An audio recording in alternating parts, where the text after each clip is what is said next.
Geez, what happened in Tohoku this time? Let's have a quick look. There was a massive earthquake in Aomori last night at about, I think it was about 11 p.m.-ish.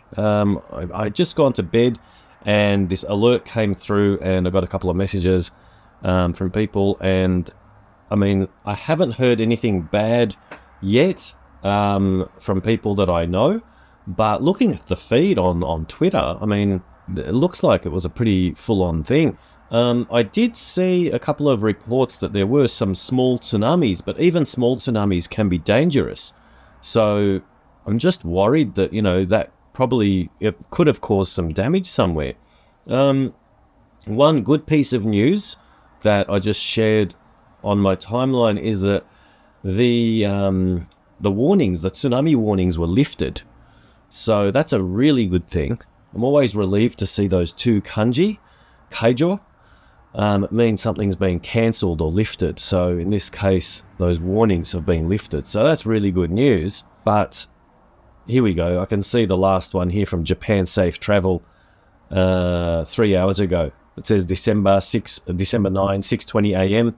All the tsunami warning and advisory have been lifted. So that's really, really great news. But it looks like it was a pretty big one. The first alert that I got on my app last night was a 6 strong. They usually come through as weak or strong, and it was a 6 strong, which is quite high actually. It's not something insignificant. And I think I saw some reports, the last official reports that I saw before finally falling asleep, I think it said it was about a 7 point something. Don't quote me on that. But yeah, it looks like it was a pretty serious thing. Here we go, 7.6. So I'm on Kyodo News. M7.5, sorry, it keeps changing, doesn't it? Quake strikes northeastern Japan. The government warns that bigger may follow.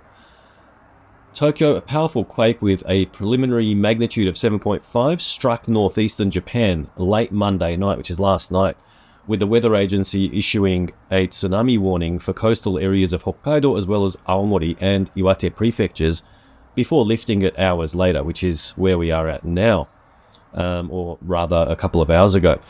The Japan Meteorological Agency, which I can't say, as you can see, we'll just call it the JMA from now, also said the quake, which occurred at 11:15 p.m. off Aomori's Pacific coast at a depth of 54 kilometers, raises the chance of a quake of a similar or even larger magnitude hitting the same area within the coming several days. So stay vigilant, be prepared, have your evacuation kits and supplies ready. Let's see, it says it is the first time the agency has issued such an alert for the coastal regions of Hokkaido and the Sanriku coast, which extends from Aomori through Iwate and Miyagi prefectures. The Cabinet Office called on the public to maintain special readiness for at least a week, such as by keeping an emergency supply kit within reach so they can evacuate at a moment's notice if necessary. And that's something I've spoken about before, is that it's really important to have an emergency kit ready, a couple of liters of water at least. I mean, it's got to be a size, realistically, I mean, ideally you want to have a lot of water, but there's only so much you can carry, and I think the recommendation is 2 to 3 liters per person for something that you can run with, because that's like, a couple of kilos. It's not light, so add all the other stuff that you throw in there, food and tissues and first aid, and you can only carry so much. So 2 to 3 liters, I think, is the recommendation, but do your own research, of course. These things always get updated and revised. So let's see. The quake occurred in an area along the trench running off the coast of Hokkaido and northeastern Japan, where the government warns of major quakes caused by the Pacific plate subducting beneath the Honshu main island, according to the agency. The M9.0 megaquake in 2011, which left nearly 20,000 people dead and over 2,500 missing and triggered the Fukushima nuclear disaster, also occurred off northeastern Japan. The agency, which revised the magnitude from the initially reported 7.2 warned of tsunami of up to 3 meters following the quake. The highest tsunami observed was about 70 centimeters in Iwate. And that's what I was referring to earlier. I think I mentioned there were some reports, and I saw some were about 20 centimeters, 50 centimeters. The highest I saw back when I was checking it was 50, and it looks like there was something as high as 70 centimeters, which is actually quite high for a tsunami. These things can cause, serious damage, even at a height of like 50 centimeters. When this last happened, the last time I got a warning about a tsunami, I was actually on the coast in Sagami Bay, and I got the shock of my life. I was on the beach, walking on the beach, and I was recording something, and it's actually somewhere on my feed, probably if you can go back. I think it was in July, and I got a warning saying that, just after I'd left the beach, literally about 10 minutes after I left, purely coincidence. I was sitting down and I get this warning, a loud warning. It just, it starts making really loud noises on your phone. And I looked at it and I was like, I was just there. Like, it was a warning for my area saying get away from the shore because there might be a tsunami. And that was caused by an earthquake in Russia. I always forget how to pronounce the place. Is it Kamachka or something like that? I'm sure you know the one I'm referring to. But the last time this happened, there was a really good graphic, an infographic that was being shared by one of the agencies. And I remember retweeting that. I might find that and retweet it again because I thought it was really useful. I actually personally didn't think that a 50 centimeter tsunami would be all that dangerous until I saw that. And it pointed out that even at 50 centimeters, it can be deadly or very dangerous because you got to remember, like, it's not the same as standing in 50 centimeters of still water. You've got force behind that water. There's a flow or a force, and it's pushing you at a great force. So it can actually make you fall over. And there's another element which doesn't really cross your mind when you just think of being in water, is that, if you're in a swimming pool, for example, right, even with force, it's still not that bad. I mean, enough force will knock you over. But the most dangerous thing is that there's debris in this water. So you've got bits of broken glass, there's metal scraps, there's all kinds of things that can cut you up, and it can be extremely dangerous. So imagine if you're trying to walk through this flow of water, which is going at a tremendous force, and while you're walking through it or trying to run away, a big piece of metal or glass slashes you in the legs or something, God forbid.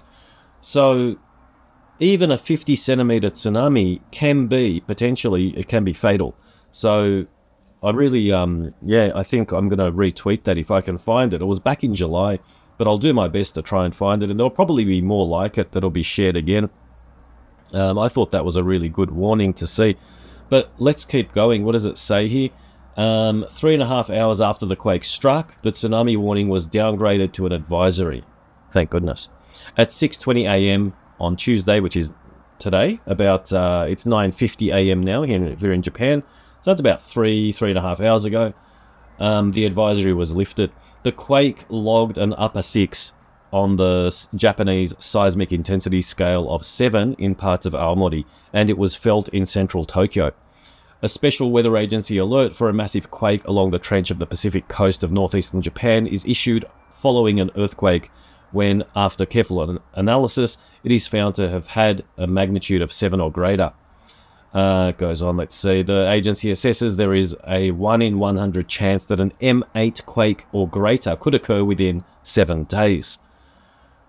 But even when such an alert is in effect, the authorities do not call on the public to evacuate in preparation. Prime Minister Sanae Takaichi, speaking to media at the Prime Minister's office, urged the public to heed information released by authorities over the next week and be ready to flee as soon as they feel the ground shake. Chief Cabinet Secretary Minoru Kihara and Defense Minister Shinjiro Koizumi separately briefed reporters on the government's all-hands-on-deck response to the quake, saying rescue efforts were foremost in their minds. In Aomori and Hokkaido, there have been reports of more than 10 injuries, including at least one serious case in Hokkaido's Hidaka, with no fatalities so far. The Aomori prefectural government said that around 2,700 homes were left without power. No abnormalities have been reported by nuclear plants in Hokkaido or the northeastern prefectures of Aomori, Miyagi, and Fukushima. The government also confirmed there were no abnormalities at a nuclear fuel reprocessing plant in Rokkasho, a Pacific coastal village in Aomori Prefecture. Tohoku Shinkansen bullet train services have been halted between Fukushima and Shin Aomori stations, operator JR East said. A bullet train carrying 94 passengers was briefly stranded in Aomori. Geez, imagine that, being on a bullet train when this thing hit. People awoken by the late night trembler recalled the terror they experienced while trying to seek safety in sub-zero temperatures outside. I was asleep when shaking began, as if I suddenly got hit from beneath.